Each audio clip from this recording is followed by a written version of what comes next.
What's up, everybody? It's Jay Simone. And this Blaze, how y'all doing? And we are in Middlebury, Indiana today, doing an amazing video for y'all. Today we're going to talk to you guys about our weight loss journey. I don't know if mine has really been a journey. I have tried, but we're just going to get into like the endeavors of how that's been working for us and how hard it's been, some of the hardships that we faced, and yeah. Yeah, I think for me, I try to not focus on losing the weight. I try to focus on feeling better, because if I focus on losing the weight, then I put pressure on myself or don't feel good if I hop on the scale and I don't lose that 3, 5, 10 pounds. So just putting a focus on feeling better, doing better, not being perfect every day, but doing the best I can, throughout the week. Yeah, I think that makes a huge difference. I think when you are doing this, especially as a woman, because we have so many hormones and things that make us go up and down, and it's really hard to not like just jump on the scale every day and like just look at the numbers. Really, when you think about it, the numbers don't matter. It's really about how healthy you are. And I guess to an extent, people will argue. I literally saw a debate on YouTube about the numbers and does it matter and da-da-da-da. But I really think truly that it does not matter. I think that you should just be healthy, look your best at whatever stage you're in. One hardship for me has been, I eat clean. Like, I try to, he'll agree, like I eat the cleanest in the house. Like I be trying to keep my stuff together, and I try to portion control. I'm not gonna say try, I'm gonna say I do, because it's a mind thing, right? So I do portion control. I use the little food scale. I use that. I try to watch how many carbs I intake. I try to have more protein than anything, and I have saw some weight loss, but a girl, we want it to happen fast. We want it to be like boom, boom, boom, boom, boom. But, and like when it's not like that, we freak out inside. How many times have I cried to you about how my weight loss was going? Yes. Yeah, way too many times. And it's not because I don't think that it's happening, because he even notices it. And then like even my kids have noticed it, right? But it's just, for women, we want to see it right away.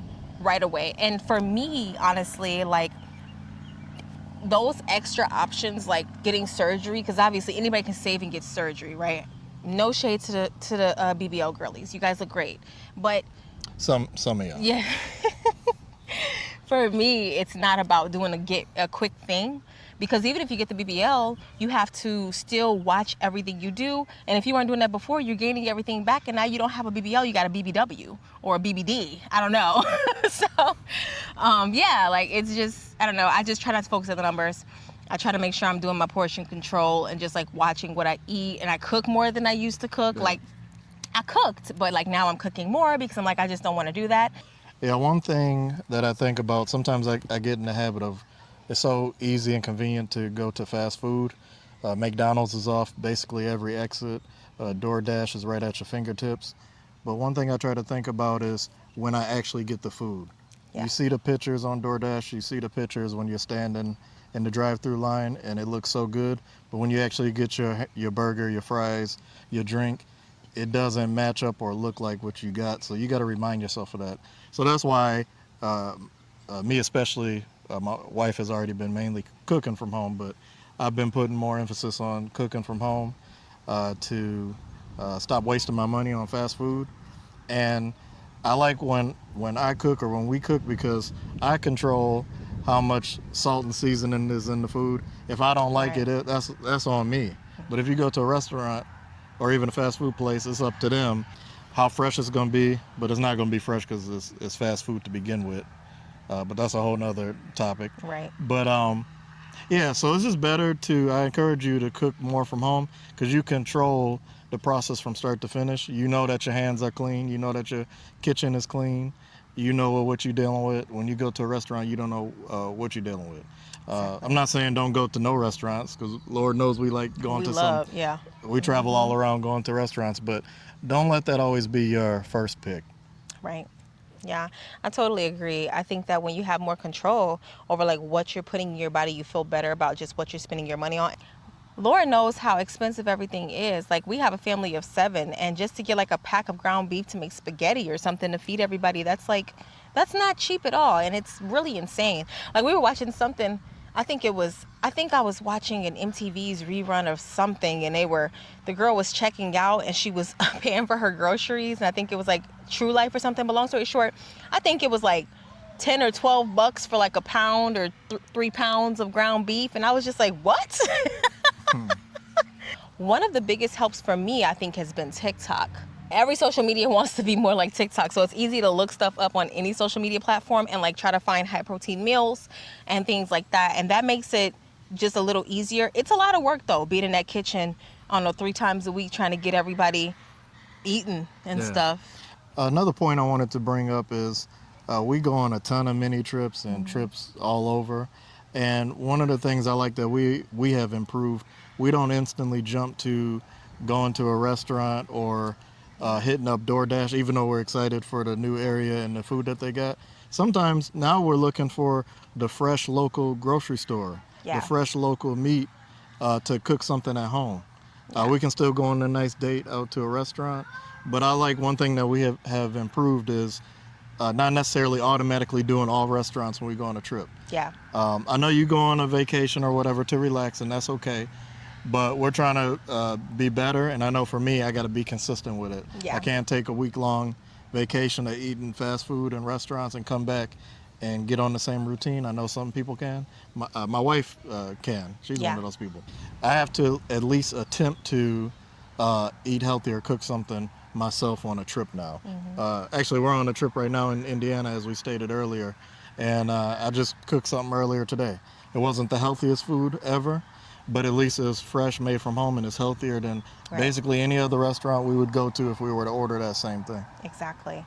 Yeah, I just want to touch on what he's saying because, you know, we go to these places and we live in a very, very small town in Michigan. So like, when we go on DoorDash, for example, and we're trying to like find food, if we have that extra bread that week and we're like, let's go find food, cool, like let's do that, we got this today. If we are looking at the food options, it's like so crap. Like it's not good. It is not giving anything it's supposed to give. And I'm not gonna lie to y'all. It ain't giving. It ain't giving. So when we get to these different places while we're on these mini trips where they have, and it's small areas too sometimes that have massive food options, it can be really hard to like stay in your healthy eating like frame, I guess, because there's so many good things compared to where you're from. And I know people who live in like New York and big places, they're used to all that stuff. So to them, it's like, oh, we're used to this. But for us, it's like, oh my gosh, this is a literal luxury. Like we get excited to do it. So bringing yourself back into that mind frame after you get from that weekend of having that stuff or doing your thing and enjoying that food from that weekend, it's really important to make sure you get back to it. It is.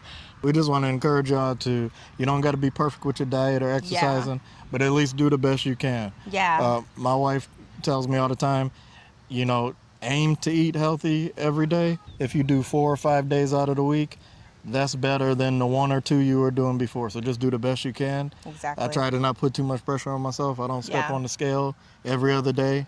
Yeah. I just know that I feel better. I know that she'll tell me if I'm snoring a little bit less. I know that I'm eating a little healthier and drinking more water.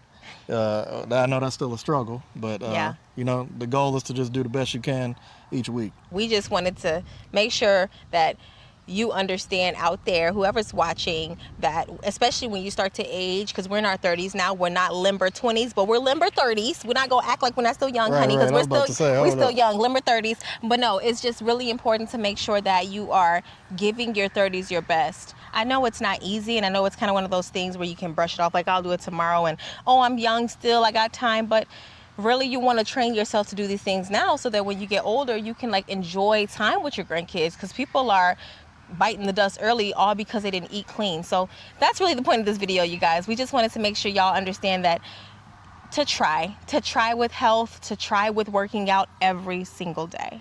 Thanks for watching Blaze and Jay Samo. Bye, guys.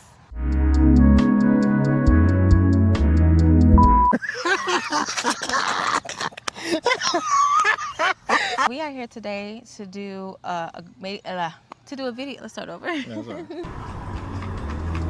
Yeah,